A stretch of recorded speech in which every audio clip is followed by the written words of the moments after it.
If you can't watch the full podcast, watch those cast clips to get the best in podcasting in our country.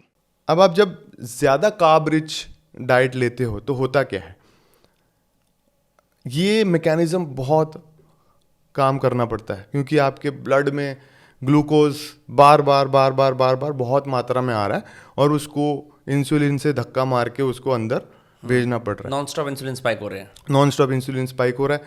तो basically हमारी body जब हम कुछ भी चीज़ खाते हैं तो कैलोरी स्टोर करती है इन द फॉर्म ऑफ, पहले तो ग्लूकोज बनता है और फिर वो ग्लाइकोजन में कन्वर्ट होता है। तो ग्लाइकोजन कहाँ, मसल्स में जाके स्टोर होता है और बाकी जो बचा वो लिवर में जाके स्टोर होता है ग्लाइकोजन। तो जब ग्लाइकोजन में, और इसका एक कैलकुलेशन है थ्रू द स्टडीज़ कि अराउंड 1600 किलो कैलोरीज एक बंदा स्टोर कर सकता है इन दोनों के बीच में।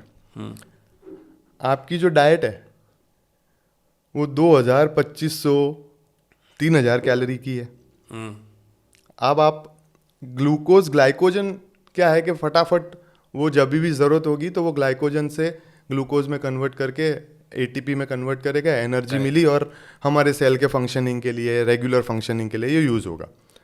अभी जो बचा जितनी किलो कैलोरी, जैसे 1600 के बाद की जो बची है कैलोरी, वो कहाँ जाएगी? फैट में कन्वर्ट होंगी। यस, वो फैट में कन्वर्ट होगी। अब वो फैट में कन्वर्ट होगी, फैट जाके पहले कहाँ स्टोर होगा? ऑर्गन्स के आसपास नहीं, पहले वो सबक्यूटेनियस, मतलब आपके स्किन के नीचे जो फिजिकली लोगों को फैट दिखता जो है, दिखता है, जो कि हम मैं पकड़ मोटा हो सकते गया हैं, हूँ, हाँ। राइट? तो उसको बोलते हैं सबक्यूटेनियस फैट।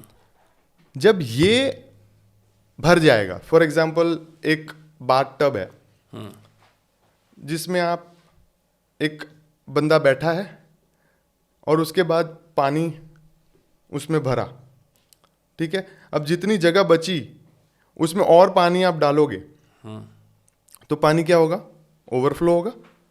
अभी जब ओवरफ्लो हो रहा है, जैसे ये फैट सबक्यूटेनियस में जाके उसकी सीमा हो गई, उसके बाद कहाँ जाके बैठेगा? उसके बाद वो दो जगह पे जाके बैठेगा जो कि है सबसे खतरनाक विसरल फैट, जो आपने पहले बताया कि ऑर्गन्स के आसपास। तो जब ऑर्गन्स के आसपास जो कैविटी में वाइटल ऑर्गन्स है, हार्ट है, लिवर है, पैनक्रियास है, इसके ऊपर जब ये फैट जाके बैठता है तब सारी दिक्कतें शुरू होती है। और ये परसेंटेज अगर ज़्यादा है तो ये बहुत दिक्कत करता है। कैसी दिक्कतें करता है? सबसे पहले जो ये आपका सबक्यूटेनियस फैट है ना, वो इनर्ट है, वो ज़्यादा परेशान नहीं करता, राइट? जिसको देख के आपको लगता है कि ये तो क्या है, ये क्या है, इसको देख के हम कोसते रहते हैं, बट असली डेविल तो अंदर बैठा है जो सबक्यूटेनियस है। And this is a revelation, जो लोगों को लगता है कि यार ये बंदा बहुत मोटा हो गया है तो इसके मोटापे को कम करो। जो हम फिजिकली बाहर मोटापा देखते हैं, हमें नहीं पता कि जो अंदर like the real disease is happening on the inside. Yes, so बहुत से लोग ऐसे हैं जिनका सबक्यूटेनियस तो वो लगेंगे अरे यार ये तो ठीक लग रहा है, पतला है, राइट? बट सबक्यूटेनियस उनका फैट नहीं दिख रहा, लेकिन अंदर बहुत फैट है, जैसे 8%, 10% fat. How is that possible कि आपने बोला ना पहले तो सबक्यूटेनियस लगता है, how is that someone can be slim on the outside and like fatty liver वगैरह सब कुछ उसको हो जाए? ये तो हमारी डाइट से हो रहा है ना। ये डाइट है, ये मेटाबॉलिज्म है, राइट? ये 5 चीज़ें हमें बहुत ही इंपॉर्टेंट है, वो देखनी चाहिए। जैसे मेटाबॉलिक डिजीज़ के बारे में अवेयरनेस नहीं है इतनी। जैसे जेरी रेवन ने, जो स्टैनफोर्ड में थे, 1980s में इन्होंने सबसे पहले ना ये एक सिंड्रोम एक्स करके डिस्कवर किया था। जैसे 5 साइंस थी जिसमें क्या था? ट्रंकल ओबेसिटी, जो हम स्किनी फैट बोलते हैं, पेट के ऊपर, राइट? जो वेस्ट के ऊपर जो फैट है, बहुत सारे लोगों को आपको देखा होगा कि बाकी शरीर पतला है। इंडिया में खासकर कॉमन है ये। Yes. बंदों में सब में ऐसा होता है, पतला होता है, यहाँ से पिटकुल्ली से पेट निकल रहा होता है। और हमेशा जब भी आप किसी से बात करोगे ना, कुछ नहीं यार, पेट कम करना है, पेट कम करना है, राइट? तो वो जो ट्रंकल ओबेसिटी की एक फैक्टर था, उसको ध्यान में रखा था। दूसरा था एलिवेटेड ट्राइग्लिसराइड्स, राइट, जो हमारे ट्राइग्लिसराइड के टेस्ट जो हम करते हैं, राइट, वो। तीसरा low level of HDL cholesterol, जो भी टेस्ट करके पता चल सकता है।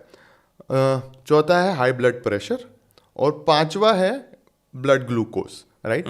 इन पांचों को उन्होंने इसमें रखा था, और जो आगे जाके मेटाबॉलिक डिसऑर्डर्स के नाम से अब हो रहा है। अब मेटाबॉलिक डिसऑर्डर कैसे होता है?